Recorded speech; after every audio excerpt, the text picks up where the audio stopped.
بسم الله الرحمن الرحيم. حقيقة عندي ملاحظات على المحاضرة السابقة حاب أنوه عليها حتى تصير واضحة بالنسبة لكم. الملاحظة الأولى حقيقة هي أنا كتبت عدد النويات بالبيتا ستيت على عدد النويات بالألفا ستيت يساوي exponential دلتا E على كي تي. أوكي، هي بالحقيقة ممكن هي كتابتها تكون بهذا الشكل، يعني exponential ناقص دلتا E على كي تي. أوكي، وأيضا ممكن نكتبها بهذا الشكل الآخر n ناقص نصف وعلى n زائد نصف تساوي لنا exponential دلتا E على كي تي.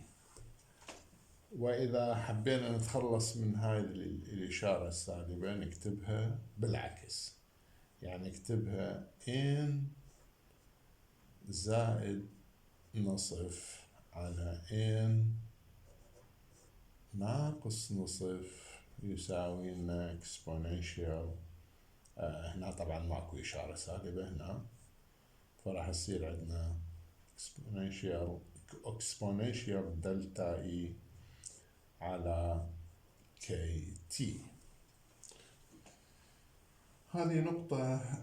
النقطة الأخرى اللي حبيت أكد عليها إنه أنا كتبت لكم نتيجة حل هذه المعادلة، رقم نتيجة حل هذه المعادلة كتبت لكم رقم هو الرقم هذا 991. هو بالحقيقة هذا الرقم هو 0.99919.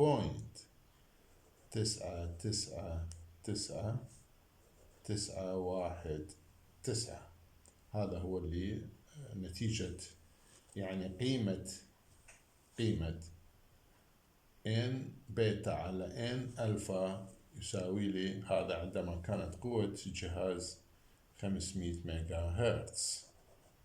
قوة الجهاز 500 ميجا هرتز. أوكي، من المهم أن نعرف أنه هاي الأجهزة اللي نقول عليها قوتها 500 ميجا هرتز أو 300 ميجا هرتز أو 800 ميجا هرتز، شو تساوي لنا هذه من ناحية تسلا اللي هي وحدات الفيض المغناطيسي؟ يعني هنقول 500 ميجا هرتز، هذا ايش قد يساوي لنا من حيث هذا تردد. هو من نقول 500 ميجا هرتز هذا تردد، لكن من حيث الفيض المغناطيسي تردد يعني ايش قد؟ مثلا عندنا الواحد تسلا اللي هي وحدة الفيض المغناطيسي عندنا 10⁴ جاوس. 10⁴ جاوس. طيب إذا أنا عندي جهاز قوته 7.05 تسلا، فهذا يساوي لي 70,500 جاوس، واللي هي ترددها 300 ميجا هرتز. 300 ميجا هرتز هاي مرينا عليها. إذا عندي جهاز أكبر من هذا أبو 500 مثلا ميجا هرتز، إيش قد يساوي لي؟ حكينا عنها البارحة، يساوي لي 117. يعني معناته هو 100، يعني معناته 11 تسلا اللي تساوي لي 117 ألف جاوس، تعادل لي جهاز قوته 500 ميجا هرتز.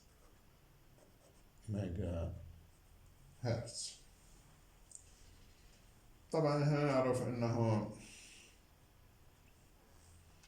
هذا التردد اللي قلنا ايضا تردد هو نقدر نحسبه من خلال هذه المعادلة، جاما مضروبة في بي نوت على 2 باي.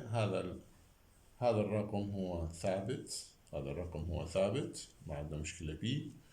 عندنا انه التردد يعتمد على من يعتمد، وهذه الجاما هي جايرومagnetic ريشيو، وهي صفة مغناطيسية للنواة، وهي أيضا رقم ثابت بالنسبة لنوية معينة، مثلا الهيدروجين، الكربون، الفلور، 19، الفسفور.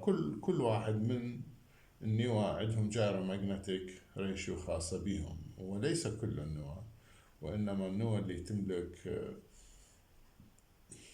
أعداد كم أكبر من 0، يعني لا تساوي 0. أوكي، فنقدر هذا إذا موجودة، والأرقام موجودة في جداول، واحد يقدر يوصل لها في أي لحظة يريد. طيب، أيضا ذكرت في المحاضرة السابقة أنه وظيفة المجال المغناطيسي بي نوت، هذا اللي حكينا عنه، قلنا مرة 300 مرة 500 مرة 800 حسب قوة الجهاز، هذا بي نوت. هذا شو يسوي لي؟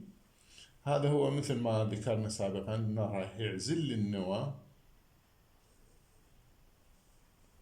اوكي، بين هذول هذا هو الطاقة، هذا محور الطاقة انرجي، وهنا من عندي هذا البي نوت اللي مسطع عليهم بي نوت. اوكي، هذا هو البي نوت. طبعا هذا الفرق بين هاي وبين هذا اللي هو دلتا اي،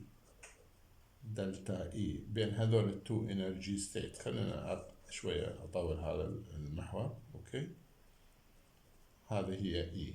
اوكي، فهذه عندي دلتا اي. شو عندي نواة مثلا، اوكي، موجودين، هذا اللي اسميهم سبين اب، هذول سبين اب، وهذول النواة السبين داون، هذول مع المجال المغناطيسي الخارجي، مع هذا المجال المغناطيسي الخارجي، وهذول ضد المجال المغناطيسي الخارجي. هذول طاقتهم أقل، ولذلك سميتهم بالألفا ستيت، أو الموجب نصف. هذول قلت عليهم البيتا ستيت، يعني النواة اللي موجودين بالبيتا ستيت، أو أقول عليهم ناقص نصف. هذول مثل ما ذكرت وكل ساعة أعيد إنه طاقتهم هذول تكون طاقتهم أعلى من هذول. ماشي، إذا هذه هي وظيفة المجال المغناطيسي الخارجي بي نوت. أنا شو أحتاج مجال مغناطيسي آخر، راح نسميه بي 1. هذا المجال المغناطيسي الخارجي.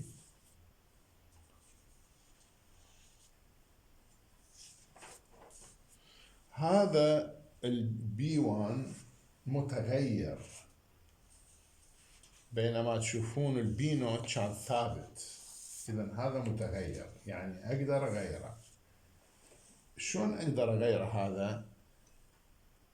أسوي مسح، يعني أنطي ترددات أغيره حتى أشوف النواة إيش راح يصير بيها. يعني على سبيل المثال، إذا هذا هو متغير، هذا البي 1 هو مجال مغناطيسي متغير،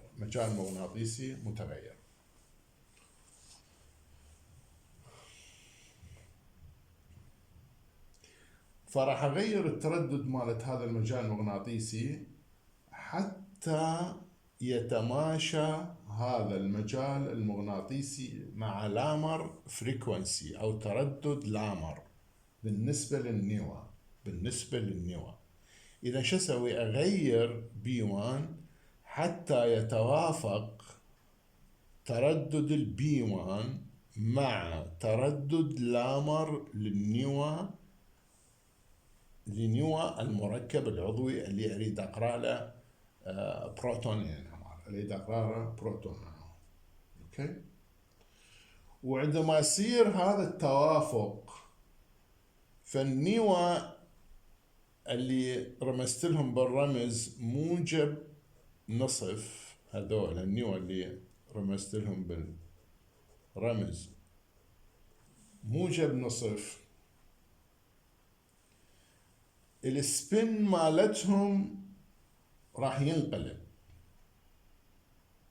هذول النوى اللي السبين مالهم موجب نصف راح ينقلب turn over اوكي turn over to nuclei سالب نصف سالب نصف. اوكي.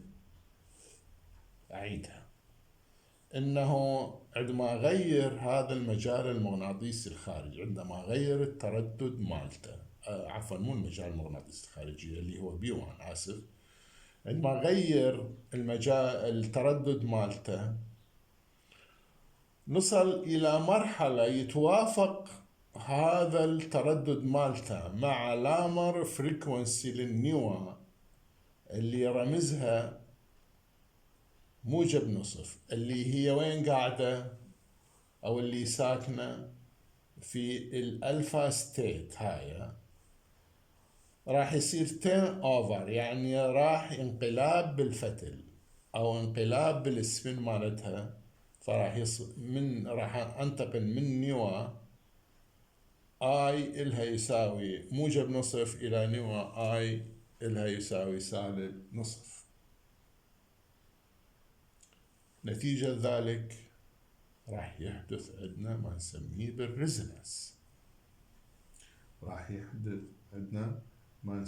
بالريزونانس. إذا الريزونانس شو وقت تصير؟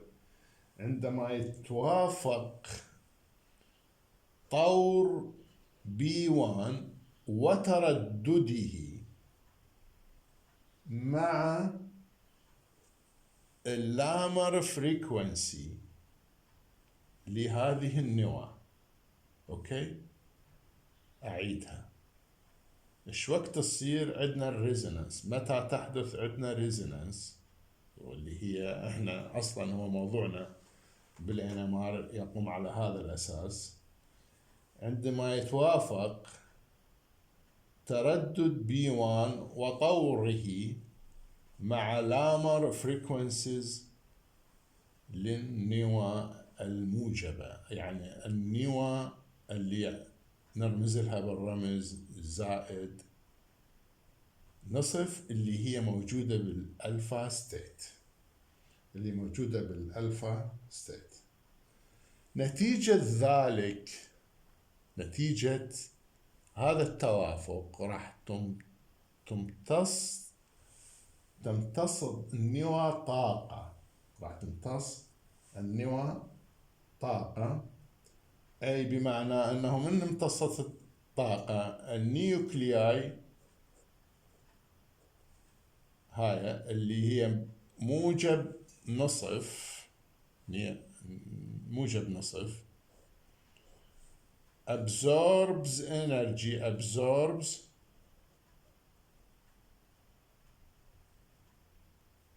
energy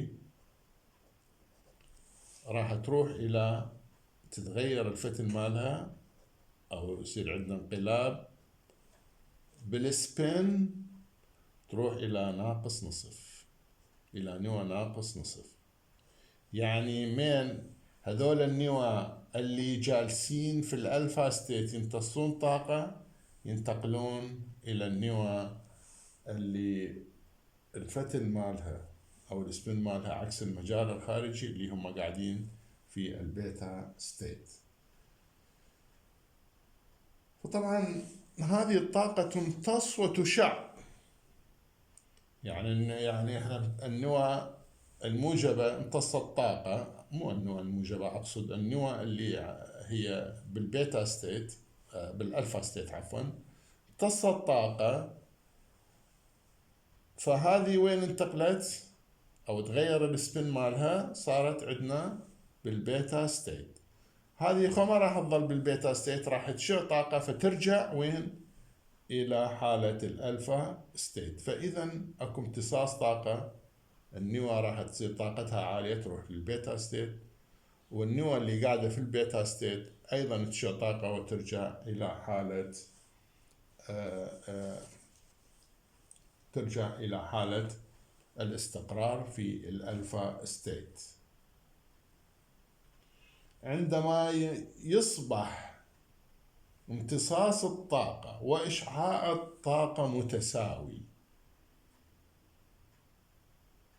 عندما يصبح امتصاص الطاقة وإشعاع الطاقة في حالة تساوي أو في حالة تساوي، تحت هذه الظروف نقول النموذج saturated، نقول على النموذج مشبع. إذا النموذج يعني تشبع، يعني تحت هذه الظروف راح نقول النموذج تشبع، يعني بمعنى أنه صار عندنا 50% من النوى في البيتا ستيت و50% من النوى في الألفا ستيت، في الألفا ستيت. لكن الشيء الطبيعي هو أنه هذه النوى الميكانيكية الطبيعية، أنه هذه النوى لازم ترجع إلى الحالة الطبيعية، أي بمعنى أنه شو يصير عندنا؟ قسم من النوى اللي بالبيتا ستيت ترجع تشع الطاقة اللي اكتسبتها، ترجع إلى الألفا ستيت، الألفا ستيت اللي هي الحالة الطبيعية، اللي هي الحالة الطبيعية. فراح ايش راح يرجع عندنا؟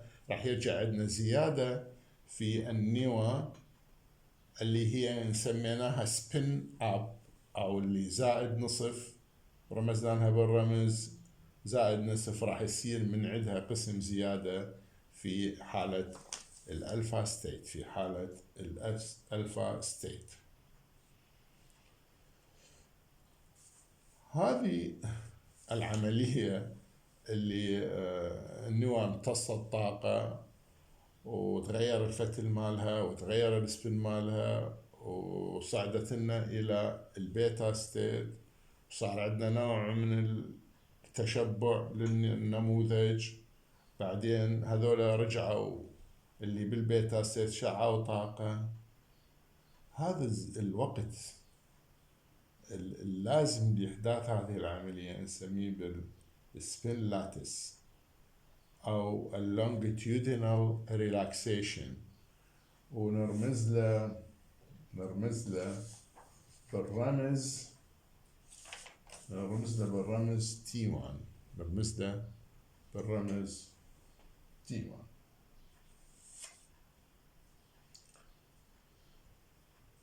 هذه الطاقة اللي صار لها إشعاع، أو الطاقة الممتصة، خلينا نقول كمية الطاقة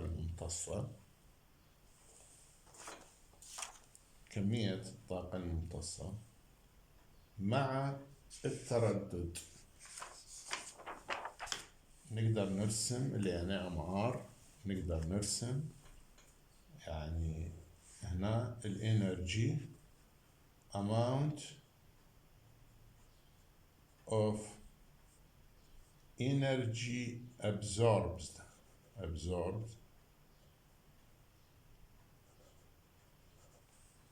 مع التردد،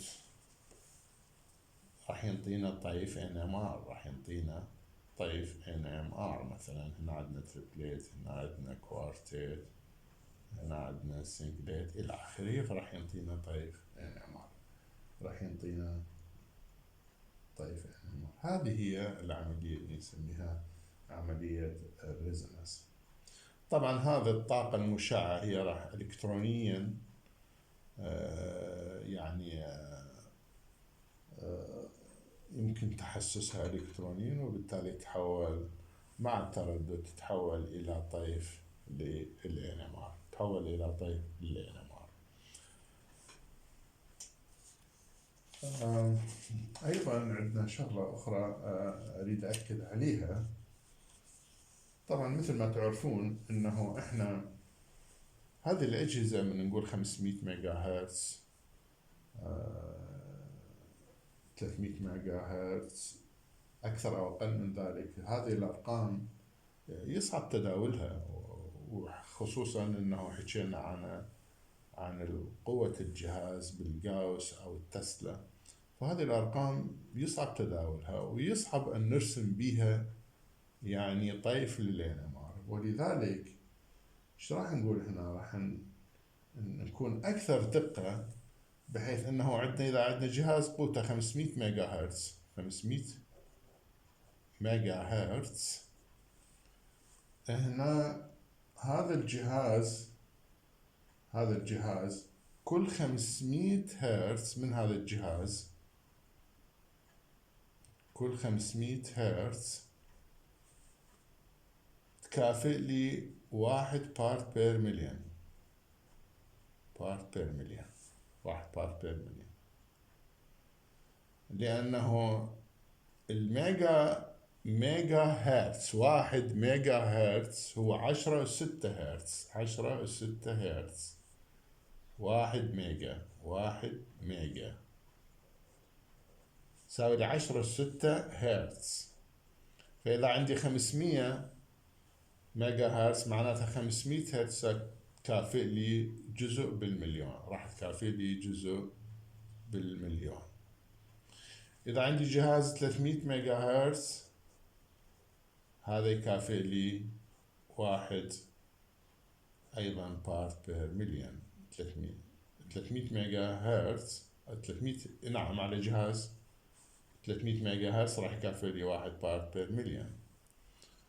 إذا 600 هرتز على هذا الجهاز أبو 300 ميجا هرتز، 300 ميجا هرتز، 600 بارت بير مليون، عفوا 600 هرتز تكافئ لي 2 بارت بير مليون.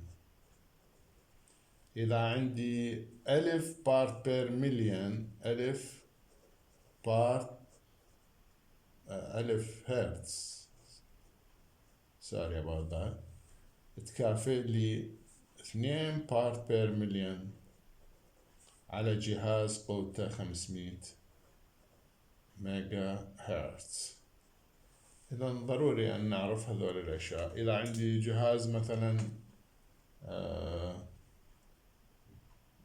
800 ميجا هرتز، إذا عندي جهاز 800 ميجا هرتز، فإذا 800 هرتز تكافئ لي 1 بارت بير مليون، 1 بارت بير مليون.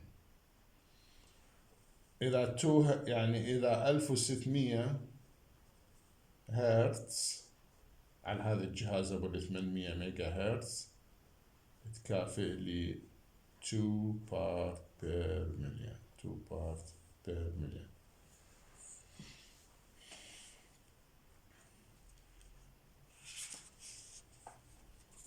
ليش احنا حولنا هاي الأرقام؟ لأن هاي الأرقام يعني طيف الNMR طبعا يبدأ من 0 إلى 12 بارت بير مليون. هاي 12 بارت بير مليون.